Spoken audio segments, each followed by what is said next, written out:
Hey everybody, how's it going? Today's video we will be covering MMA fighters who took the most damage. In addition, if you find this video entertaining, do not forget to subscribe, like, and comment on the next video you would want to watch. Now let's get going, since there are no standing 8 counts in mixed martial arts, MMA. This is typically one of the first counter-arguments for why MMA is safer than boxing. However, what occurs if a man is not defeated or pushed down? The outcome is typically severe brain damage along with speech impairments. It's a wonder any of the guys on this list are still alive, much less that some of them are still active in mixed martial arts competition. The expression, "take a lickin' and keep on tickin'" is emphasized. Many folks might be on this list, and I'm sure there will be a ton of comments in the comment area about who should be added and who should be removed. Even though the fighters on this list haven't had a lot of success in the MMA world, they are definitely deserving of the title of Most Persistent Man in MMA. Even while we think that every fighter that competes in the UFC or any other MMA organization merits recognition for risking their health to pursue their passion and provide entertainment for others, we have selected our best choices from the list. Marvin Eastman. There are situations when quantity matters more than quality. It's both in Marvin Eastman's situation, he's perhaps one of the journeymen in the sport with the greatest level of recognition. He has defeated Quentin Jackson, Vernon White, Alan Belcher and other opponents, but he has also been a nail for a while. He is most known, of course, for the terrible gash above his eye sustained when Vitor Belfort gave him a kick to the UFC 43. This is far more than that. In kickboxing, the guy has also been stopped 4 bouts by KO and TKO, the latest of which occurred on May 13, 2013. We used to joke among ourselves that journeymen such as Eastman, Jeremy Horn, Travis Fulton and a host of others should get $1 million as a sort of forced retirement for everything they had given up, blood, sweat, and suffering for the game. Alistair Overeem. Let's talk about puckered lips. Special thanks to Robbie Lawler. The Dutchman himself would have to receive the award for the worst and most horrific lip damage.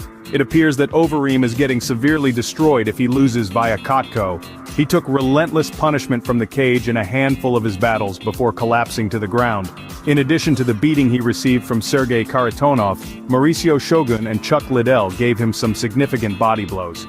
Even if he is a skilled combatant, we shouldn't deceive ourselves into believing that this list is infinite. We're talking about the same guy who was knocked down in the last 4 seconds of the battle, and who also suffered one of the worst uppercuts from one of the deadliest strikers. He also had his lip split by Jairzinho Rozenstruik. Not even worth mentioning is the pounding he took from Bigfoot during their encounter back in 2013. Robbie Lawler successfully defended his UFC strap against McDonald for the first time at UFC 189 in July of 2015, in one of the greatest bouts of all time. In the rematch, Lawler also outboxed the Canadian star for the greater part of 3 rounds.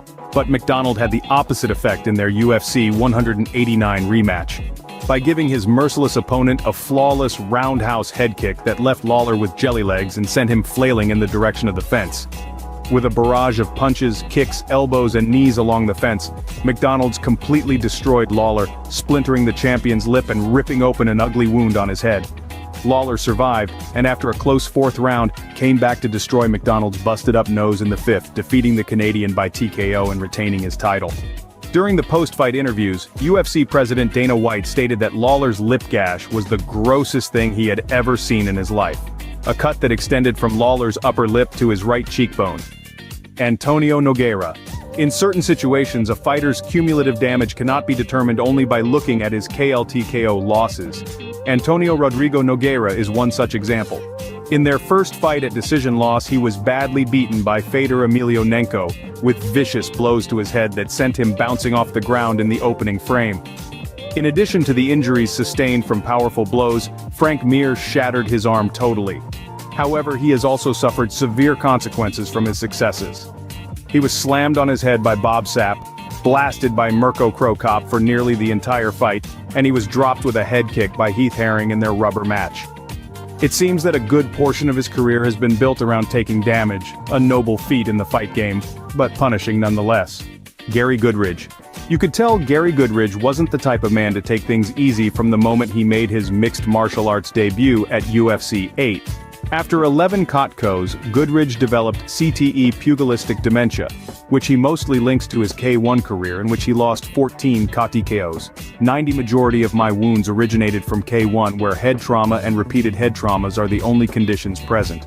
In a 2012 interview with MMAweekly.com, Goodridge stated. Though it's astonishing to consider that a man has suffered 25 defeats by knockout, Goodridge, like former boxer and current trainer Freddie Roach, just accepts it as a fact of life having been a competitor.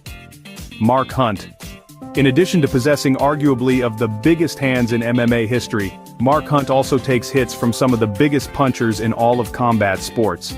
Consider how few of the opponents that Hunt has fought have been able to finish the big man with blows. The only people who have been able to stop Hunt in kickboxing are legendary fighters Jerome LeBonner and Sammy Schilt, while Melvin Manhoef is one of the famous figures in mixed martial arts who have defeated Hunt. Hunt might not be the most versatile fighter in the MMA world. He is among the hardest fighters to defeat while standing in MMA history, despite having only recently had any kind of success in the sport. However, Mark managed to defeat nearly every scary fighter you could imagine and emerge nearly unscathed.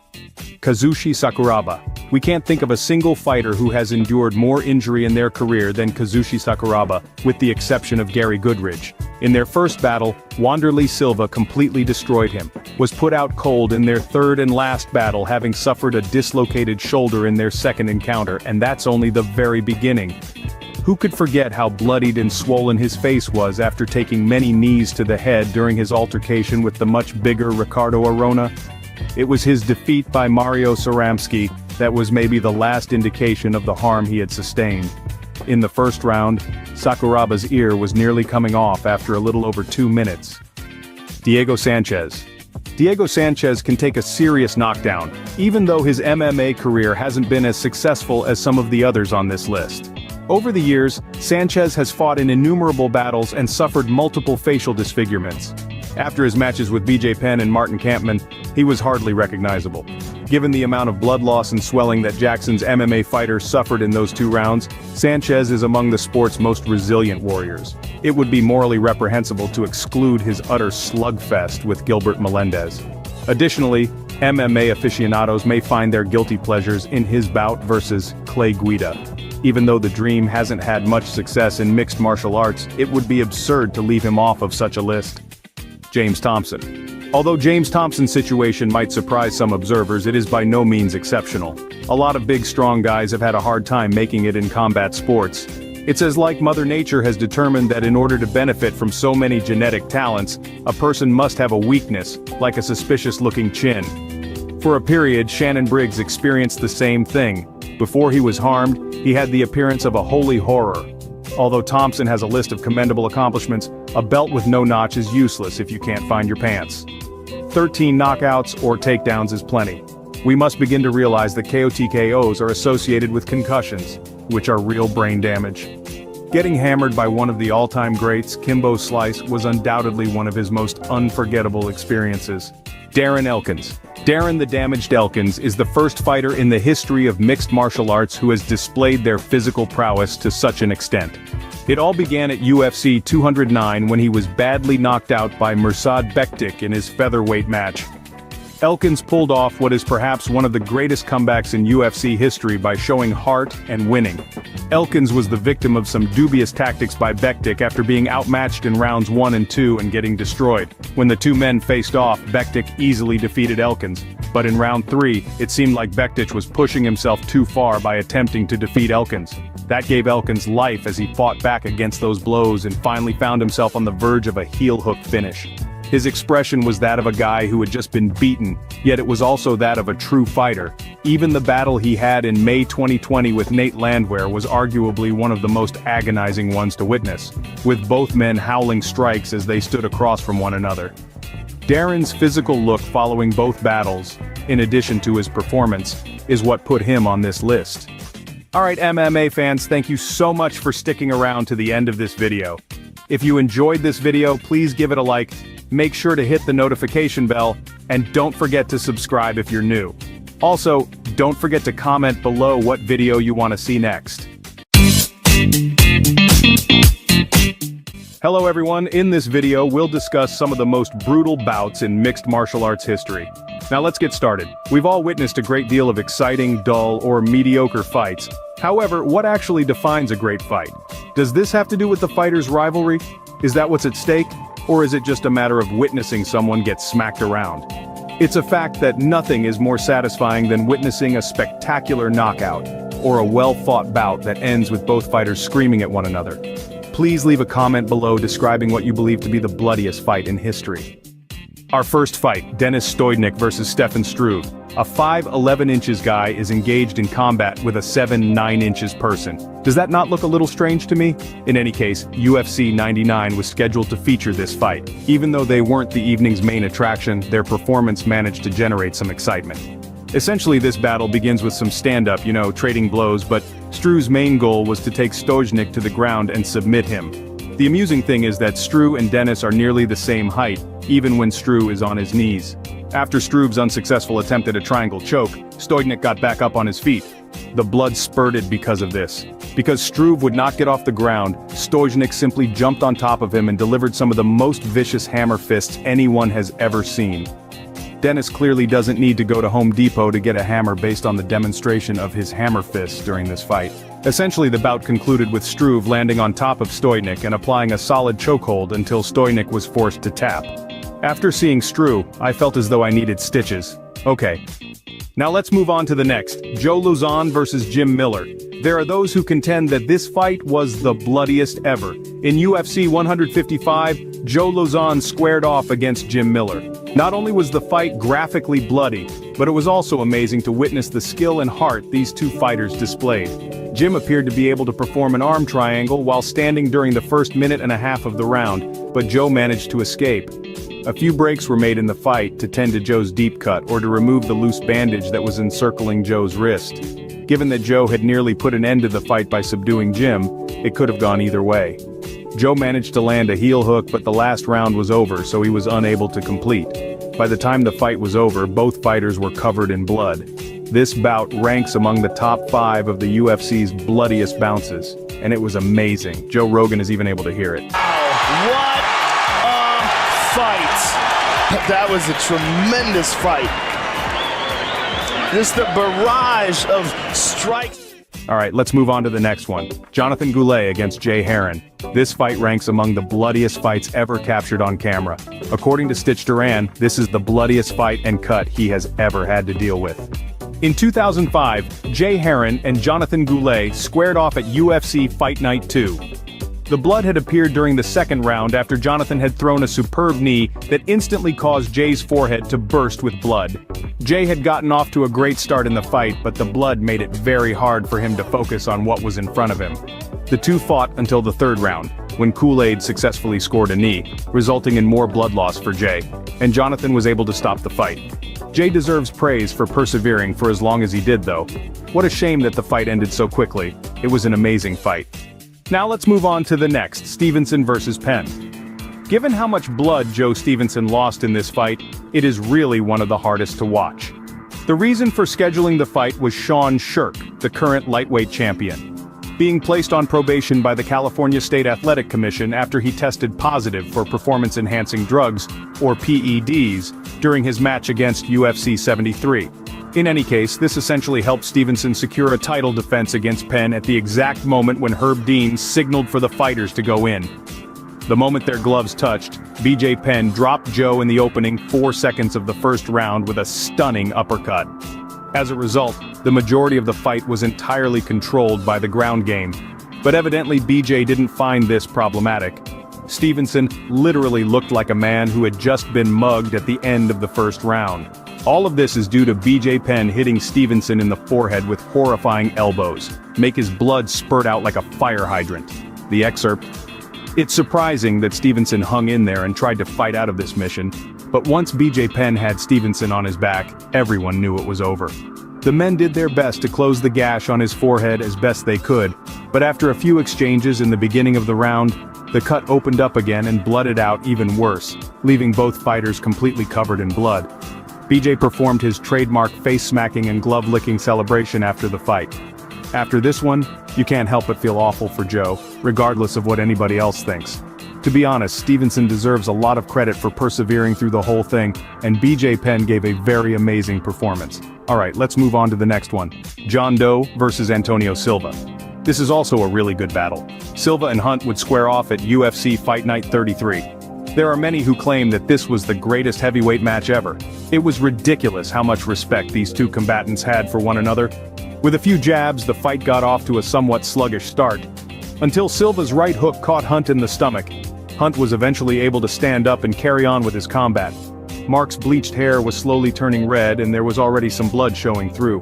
Hunt and Silva were both able to deliver a number of punches, but Antonio seemed to take the hits worse since he started bleeding more than Hunt did. The bout eventually came to a finish with a draw. However, there are other opinions that contend that Mark got the better of the fight and that it wasn't even close to a tie. What were your thoughts on the result? After testing positive for steroid usage, Silva was later dismissed. After Silva was eventually allowed back into the UFC, their second fight against Mark was different from the first. In the opening round of the bout, Mark had beaten Silva in the first round of the fight. In any case, let's keep going. Alright, so this one is a fan favorite among UFC fans. Robbie was scheduled to battle Rory McDonald for the UFC 189 title, and the two were scheduled to square off. When the two of them previously faced off, Robbie prevailed via split decision, but Rory was ready for another shot. The audience began to jeer as the match got off to a poor start since neither boxer was exchanging many blows. The audience had no idea how drastically this battle would ultimately turn out. The two boxers had only begun to throw hands when the rounds intensified much more. Rory will eventually sustain cuts to his nose and under his eye. The fans believed that this was where it would finish, but Rory was able to counterattack Lawler, giving the impression that Robbie was about to go down. This was one of the craziest times, to be honest. Robbie spat up a mouthful of blood at the end of round 4, leaving both competitors drenched in blood and looking at one another. This truly was the VMF fight of a lifetime. When Rory was hit by Robbie's punch, the battle finally concluded, as Rory was knocked out via TKO. Rory seems to have given up, but how much is too much? It was revealed after the fight that Rory actually had his nose broken by Robbie. Let's move on to the next one. Antonio Silva versus Cain Velasquez. This subsequent one is also among the most discussed. This battle is among the deadliest fights of all time, especially the one between Bigfoot Silva and Cain Velasquez. These two individuals are really oddities of nature because of their size, not simply their height and genuine bulk. Silva is around 6'4", whereas Cain Velasquez is barely 6'1". Antonio Silva, also known as Bigfoot Silva, was scheduled to face up against former UFC heavyweight champion Cain Velasquez to retain his championship. They were UFC 160's primary attraction for the evening. Antonio chose to launch a sweeping leg kick at the beginning of the bout, which knocked Cain to the ground. However, he managed to cling on Antonio's leg as he plummeted, bringing him down with him. At this moment, there was no competition. Antonio began to pour out till he lost vision as Cain continued to beat Bigfoot with hammer fists and elbows. Come on, man, take a look at him. His face is still redder than his shorts. The struggle had to end right away, so the Cub man could tend to Antonio. They resumed where they left off as soon as the combat went on. After taking Antonio to the ground right away, Cain put a stop to the battle 2 minutes later. It was essentially a bloodbath. Cain was constantly sulking at Antonio as he was on top of him. Although it was difficult to watch, the battle was fantastic. Let's move on to the next one. Shark Sean against Kenny Florian.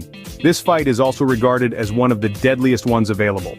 In UFC 64, Kenny Florian was scheduled to face Shark Sean. Shark's trainers were anxious about this battle since he had injured his shoulder a week before he faced Kenny. Shark managed to persevere and continued the battle. Shark had won all but one of the rounds before the fight started. Although Shark had dominated the previous rounds, Kenny had executed several very nice ground elbows. Shark sustained a rather severe cut above his forehead as a result of this. Remarkably, the referee had never broken up the fight. Throughout the battle, Kenny repeatedly defended himself from the ground game by sticking his toes in the fence. Even though Kenny was about to be thrown by Sean, who had managed to lift him up, Kenny briefly held onto the fence to block Sean, prompting the referee to step in. This was a really major mistake because just seconds after Kenny attempted to grasp the fence, Sean was able to fling him like a ragdoll and land some more blows. When the fight was ended, a unanimous vote pronounced Sean the winner. After defeating Kenny, Sean Sherk was given the champion's belt. Clearly a great deal of blood was shed throughout this battle. Alright MMA fans, thank you so much for sticking around to the end of this video. If you enjoyed the video, please give it a like, make sure to hit that notification bell, and don't forget to subscribe if you're new. Also comment below what video you want to see next. Which fight did you think was the bloodiest of all time? Leave it in the comments below. Hey everybody, how's it going? In today's video, we will be covering MMA fighters' craziest MMA slugfest of all time. The desire between the two combatants is what truly counts in determining whether or not a bout will be interesting, not exactly where it ends up. Both combatants have shown us some fantastic exchanges, and we have also witnessed some stunning grappling from them. However, what occurs when both combatants abandon all of their skills in favor of a full-on brawl? The best brawlers have advanced to a new level as mixed martial arts, MMA, has developed and improved over time. But what about those crazy brawls we saw, where warriors threw caution to the wind and hoped for a single hit that would knock out their opponent? Please let us know how we performed after we handpicked the greatest 10 slugfests we have ever watched. Without further ado, here is the wildest MMA slugfest of all time. Rory MacDonald vs. Robbie Lawler 2. Lawler slipped through a number of familiar gears during those 21 minutes he spent in the cage with Rory MacDonald on Saturday night.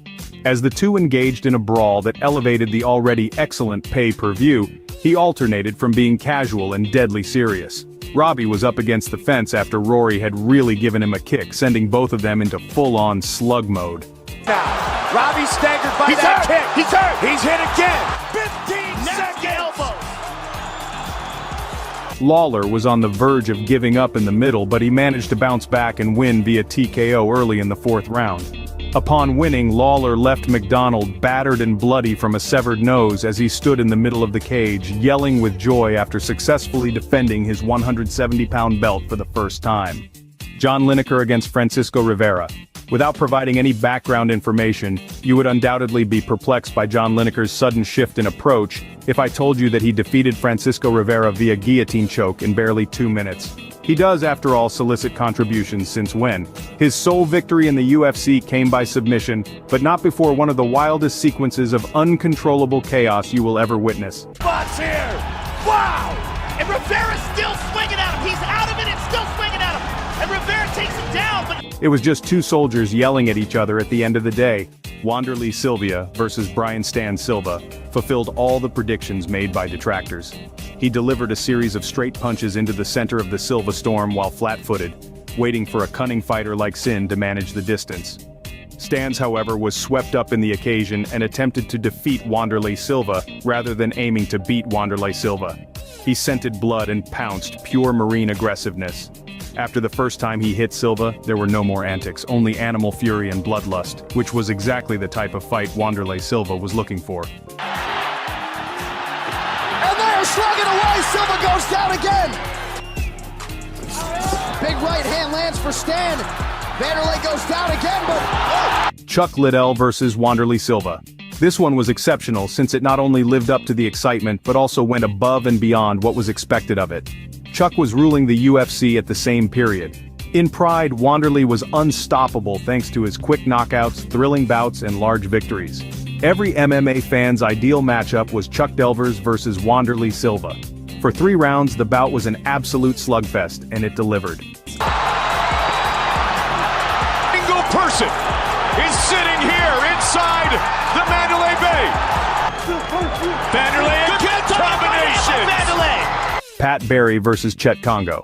If you followed mixed martial arts for any length of time, you've probably heard about or remembered Chet Congo's historic victory over Pat Barry in 2011. The main event of UFC on vs. 4 took place in Pittsburgh, and the heavyweight bout justifiably took home the title of widespread knockout of the year. Oh, big right hand. Pat Barry. Can Congo really survive? It looked like he was out. Oh, He he's is out. now. Barry looking to finish the fight. He got right. Still disoriented and staggering across the cage, a halt by referee Dan Miragliotta appeared to be the only thing that could be considered a humane outcome at that moment. Even still, Congo, who appeared to be about to nod out, continued to grab for her leg, to scrabble, to search for a way out, and he found his chance.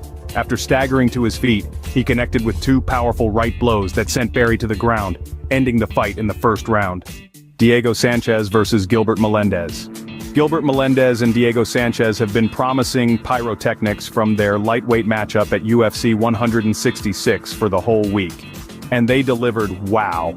Melendez and Sanchez engaged in a 15-minute wild brawl that will go down as one of the best fights of the year and leave a lasting impression. In the end, Melendez won via unanimous decision in Houston's Toyota Center, taking scores of 29-28, 30-27, and 29-28. Melendez, the former WEC and Strikeforce champion, prevailed in each of the exciting opening two rounds.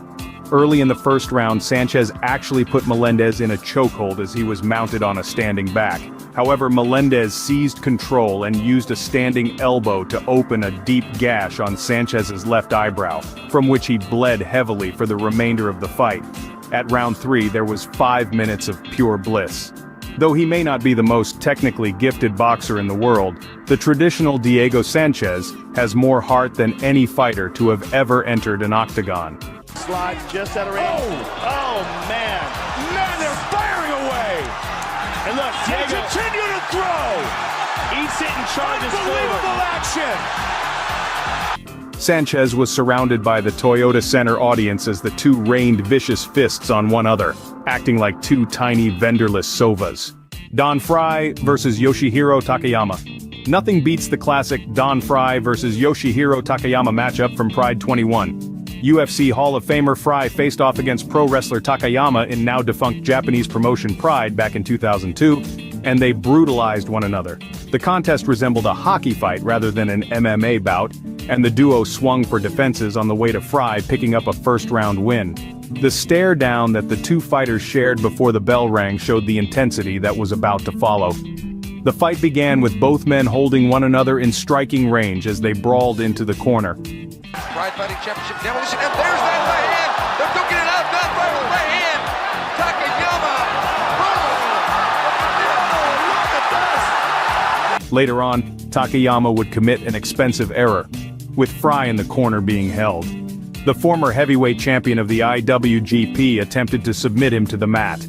After countering, the more skilled Frye got on top of Takayama and started ground and pounding until he was declared the winner via TKO. Dennis Bermudez against Matt Grice. Even though a tie could have been the most appropriate outcome for the fight, Bermudez-Grice prevailed via split decision in the closing moments. It was a significant conflict that had several opportunities to be avoided. Grice used a left hook to collapse Bermudez in the opening round, but Herb Dean allowed them to go on. In a back-and-forth battle, Grice used powerful hooks and punches to prolong the carnage in the second round. Bermudez, who was most likely losing the bout by that moment, put Grice on skates in the third round with vicious uppercuts and unrelenting aggressiveness. Now to the body. Uppercut. What an insane. Swinging away. What a battle. Front kick. Ricardo Lamas against Max Holloway. Nearly 4 years have passed since Lamas and Holloway squared off at UFC 199 at the Foreman in Gold, California. However, the footage of the crazy, non-stop 10-second discussion is still making the rounds on the internet. Defense was dropped and the punches started coming as Holloway gestured to the mat, and Lamas nodded in agreement. Multiple occasions. Wow. And it looks like they're going to swing to the very end. And he wasn't kidding. Wow. It's very rare. It was an impressive sight, one that even Bleed Guy would be pleased with. We were sort of challenging one another, Lamas said to MMA Junkie. If you rewatch that third round, I was going like this, Lamas gestured to himself. I knew who was ahead on the scorecards. In the final 10 seconds, he finally gave in, gestured to the ground, and we began to throw down. Shogun Hua versus Dan Henderson. Henderson had just defeated Fedor Emelianenko via knockout, so everyone knew he was still capable of being quite harsh. Even though Hua had just defeated Forrest Griffin by knockout, it didn't seem like we were going to have an epic battle. We had the impression that someone was about to suffer a severe knockout. But when you combine two powerful punchers with iron jaws and years of expertise in a cage, you get something truly amazing. They engaged in an epic battle that neither has been able to top since they went for each other hard. Henderson assumed control of the battle early on, and Hua's face was already beginning to look a little shambles in the first few minutes. Henderson gave Hua a few flurries before they engaged in a close-quarters battle that ended with a knockout. Even yet, it was really a symbolic victory over the Henderson. And a big punch. Big shots. Shogun's in big Shogun's trouble. covering up. He's standing right in front of him. Henderson. Shogun is a bloody mess already. Alright, MMA fans, thank you so much for sticking around to the end of this video. If you enjoyed this video, please give it a like, make sure to hit the notification bell, and don't forget to subscribe if you're new. Also, don't forget to comment below what video you want to see next.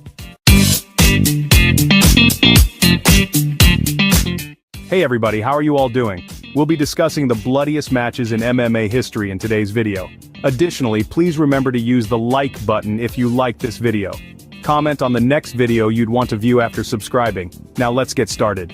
Those who oppose mixed martial arts, MMA, frequently prefer to draw attention to an excessive amount of violence that they view as unethical.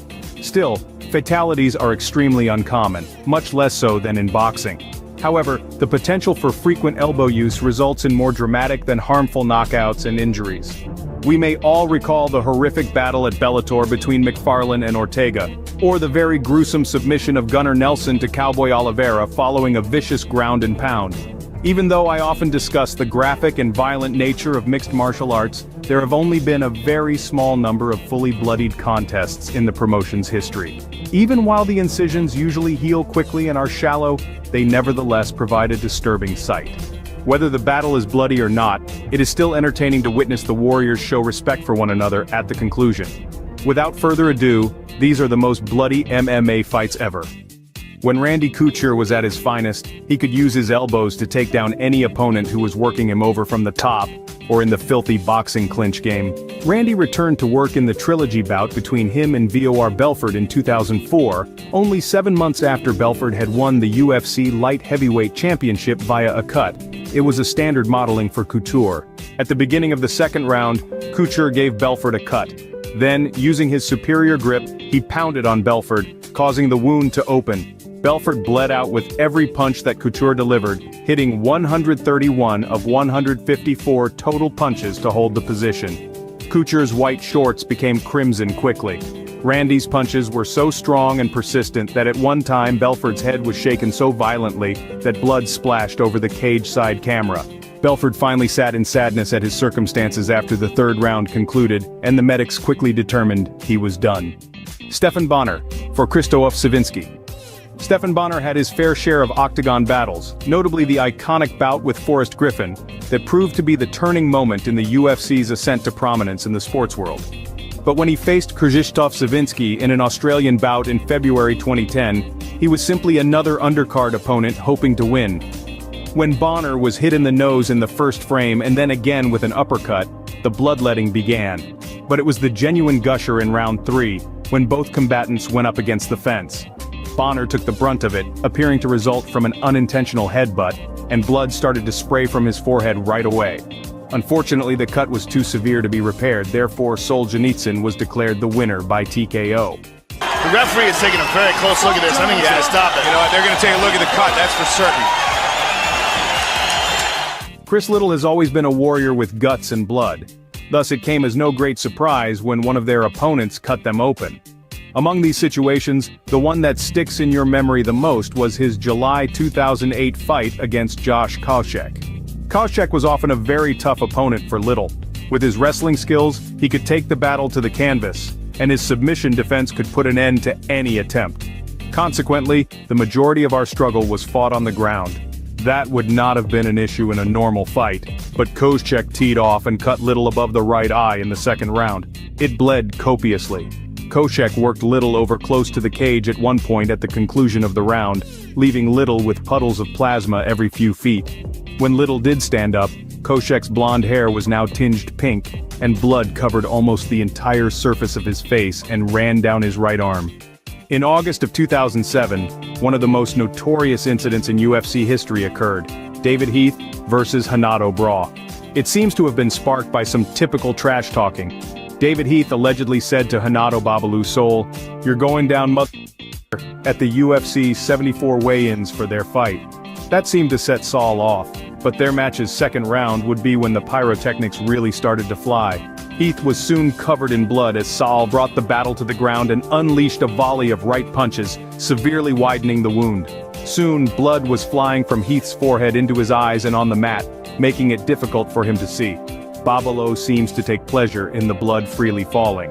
When Heath finally took a chance and attempted to stand again, Babaloo put his arm around his throat, tightened an anaconda choke, and forced a tap. That proved insufficient though, as Saul continued to hold the choke for a further 2 seconds, claiming he needed to learn respect.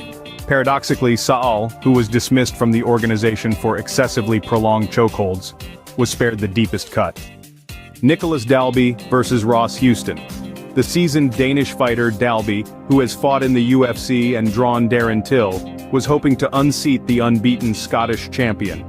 The Dane appeared to be winning the fight, but he sustained a gash above his eyebrow, a very delicate spot, after an excellent elbow open. Of course, Lomato splashed his opponent with blood during every ground round. The most significant thing he did was break Houston's nose, which immediately began to bleed heavily. Referee Mark Goddard had to step in many times to stem the bleeding before deciding to call the bout. This concluded in a third-round no contest, which appeared to please both competitors. A titanic struggle that brings to mind the amazing conflict between Joe Lone and Jim Miller in 2012, or even the incredible 2015 championship match between Robbie Lawler and Rory McDonald. The fight is over for both. No contest. It's a no contest. Wow. Dalby in Houston. Where's Graham? Where's Graham? Gideon Ray versus Edwin DeWeese.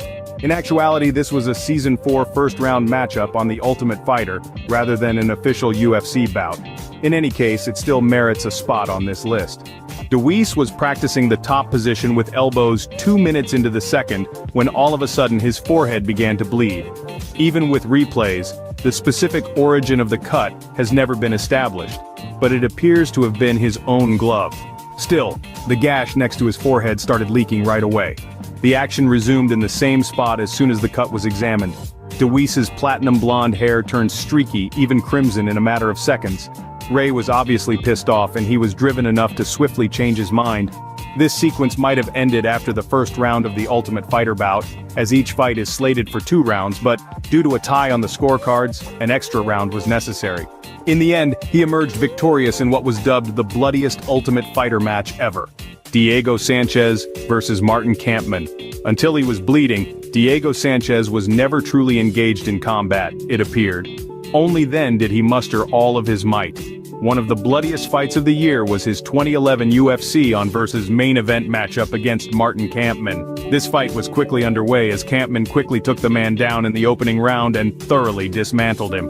This just meant, of course, that Sanchez would return with more vigor in the second. Both men's productivity and the violence quotient increased with each round. Sanchez suffered cuts under both his left and right eyes, his nose bled and poured blood down his chest. And Kampmann too also received cuts.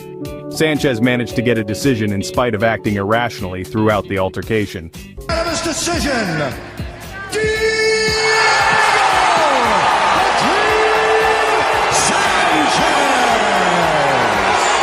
Esteban Peon versus Jeremy Stephens. Foreheads and elbows simply don't go together. Some of the worst cuts in MMA are often the result of this combo. It's rarely a pleasing sight, even if the cut is frequently only superficial. Esteban Peon and Jeremy Stephens outperformed them at UFC 160 on the same night that Cerrone and Nunes had their own carnage when Peon was elbowed by Stephens in the opening round of his octagon debut. Had that been all there was to it, he might have survived, but Stephens changed the tide in the second round, gaining a takedown and unleashing a flurry of elbow strikes. Peon was flowing from then on, leaving Poole great and tiny in his path. He bravely battled till the very end, but was ultimately declared the loser. Even Stephens later said that he felt ashamed of all the violence he had brought about. I think I kind of cringed when I was inside the octagon. I had him and we were kind of like head to head from my head position and blood kind of dripped in my ear. Kind of like when you got like a sweaty guy kind of drips in your ear, you're like, ugh. Donald Cerrone versus KJ Nunes. Being an MMA violence all-star, Donald Cerrone knew fireworks were in store when he squared up against striker KJ Nunes. Nothing major happened in the opening round, but Nunes did come out of it with a little cut close to his right eye. It quickly started to swell, and Nunes kept cleaning it, which likely made it more of a target for Cerrone. Eventually Cerrone had completely bloodied Nunes' nose. However, the third was when things really got going. After securing a takedown a little more than a minute in, Cerrone unleashed a barrage of elbows and punches that dominated Nunes for the most of the remaining round. One by one, the damage was evident, and in the conclusion, Nunes' face matched the color of the red tape on Cerrone gloves. Alex Oliveira versus Gunnar Nelson.